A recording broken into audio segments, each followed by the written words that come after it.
everyone out there in YouTube land.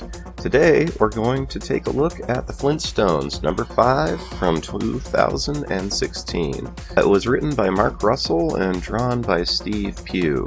Brief recap, so far I've reviewed the first 4 issues of this comic, so if you haven't seen those reviews, be sure to check them out. And this is the 5th. There are 11 issues released so far, and hopefully we'll get through all of them. Just so you know, DC and Hanna-Barbera have they've been doing comic book runs on many of the classic Hanna-Barbera cartoons.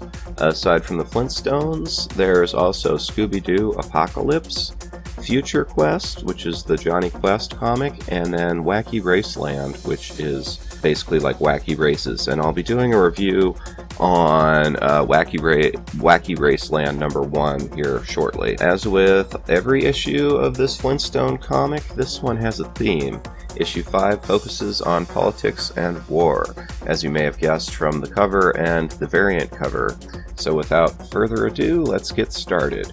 And as always, a warning, this review may contain spoilers. Okay, starting off, we see the Flintstones and the rebels are together watching TV. And the announcer on the TV says, "Remember, tomorrow is election day in Bedrock. Every vote counts, whether you know what you're doing or not." Below this, we see that they're having an election for mayor of Bedrock, and it also just happens to be the election for student body president at the school Pebbles and Bam Bam attend. Moving on to the next page, we see the mayoral debate, and Fred and Barney are in the audience listening. The current mayor is debating Claude the Destroyer, who is challenging him for mayor of Bedrock.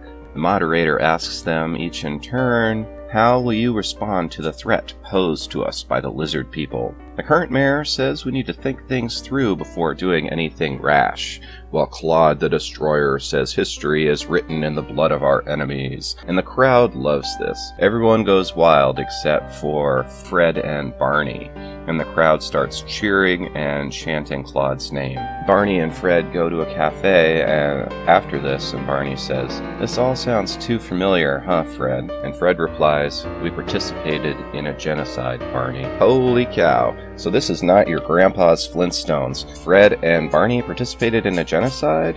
I hope they have some flashbacks to explain that. And that's exactly what we have. Starting on page 3, we have a flashback that goes for a couple of pages. We see Wilma is pregnant with Pebbles, and her, Fred, Barney, and Betty are all talking. It becomes apparent that Barney and Betty cannot have children. So after this, Fred and Barney go for a walk. While they're walking, they come across Mr. Slate, and he's giving a speech to a crowd. He tells them that they are tired of living in tents and proposes that they build a new city on rock. All they have to do is remove the trees and the people living in the trees, and then they can harvest the granite and build buildings there. Mr. Slate then introduces Mordock the Destroyer, who just happens to be Claude's father. Mr. Slate, he introduces Mordock, and then Mordock tells the people all about the tree people, and he says the tree people are strong and crafty, and we must attack them before they attack us. So this convinces Fred to go ahead and join up. He joins the army. His thought on this is that he's doing it to protect Wilma and his baby. But Barney isn't so sure, and Fred actually gets pretty upset by this and tells him to go home. Barney goes back, and while he's outside the tent, he hears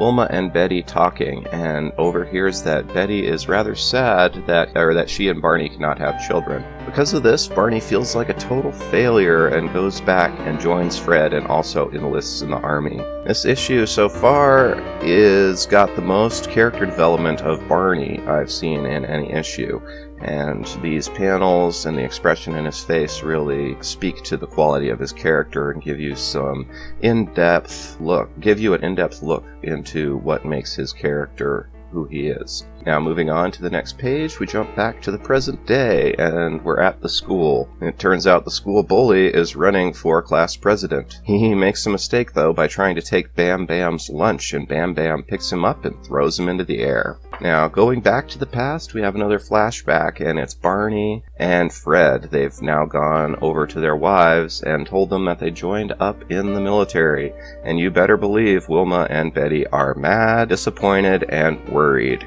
And, they ask why Fred and Barney did this, and they tell them that they did it for them, and Wilma and Betty don't understand. They're like, if you're doing it for us, why don't you stay here? So it doesn't get sorted out there. But we jump forward, and Barney and Fred are in basic training. And there's some pretty cool scenes where they are climbing on jungle gyms and doing practice fighting against a gorilla, and Barney gets knocked down. So that's pretty cool. And then we jump back to the training montage. They do some more training, and then they head out, and we see their first attempts at fighting against the tree people. And it says, we didn't know what we were doing at first, and you can clearly see they are losing in their first fight. They have to learn quickly to battle the tree people. So then we jump back to the school, and we see a debate between two students running for student body president. One is Ralph the bully, and he's running against another boy. During the debate, Ralph mocks the other boy and gives him such a hard time during this quote-unquote debate that his rival ends up dropping out of the race altogether, and it looks like Ralph the bully will win by default. That's when Pebbles stands up from the crowd and says, "Come on, you deserve better than this. Your solution is to elect a bully because you're all scared of him?" And the other kids start to say, "Well, you don't seem to be scared of him." And they all decide that they are going to vote for Pebbles instead of Ralph the bully, and they all start chanting, "Pebbles, Pebbles." That's when Ralph the bully comes up to her and says, "I'm gonna destroy you, Flintstone." But Bam Bam picks him up with one arm and carries him off. And while he's doing this, the bully clarifies his statement to Rebels, saying that was metaphorical, of course. So now for the final flashback, we're back with Barney and Fred and the other troops. They are moving in on the tree people's main encampment, and it looks like everything is going their way. However, they are quickly surrounded and outnumbered, and it looks bad for Fred and Barney. When suddenly, armored support arrives, which in this case happens to be giant armored dinosaurs, who stomp and crush and end up routing the tree people.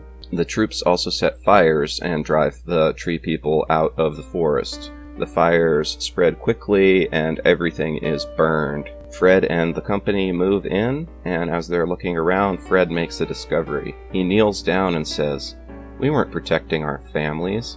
Everything they told us about the tree people attacking was a lie." "How do you know, Fred?" "Because who brings children on an invasion?" Fred says, and he holds up a small doll that he found among the ruins. And then in the last 2 pages, it's actually my favorite part of this book.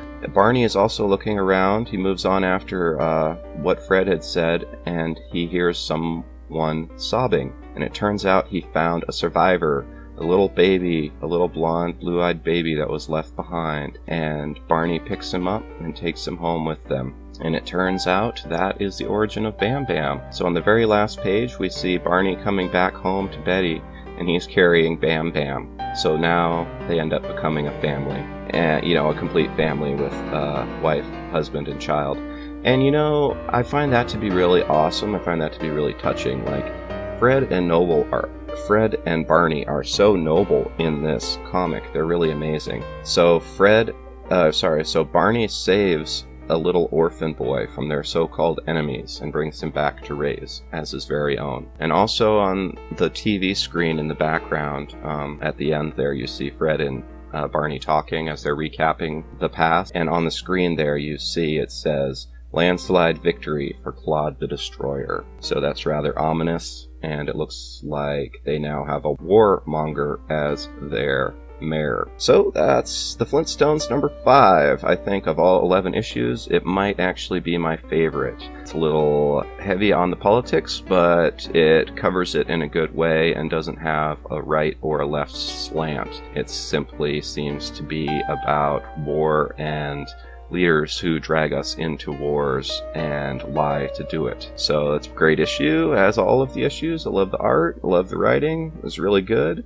Okay, if you have any other things you'd like me to talk about, go ahead and leave them in the comments, and we will try to get to them.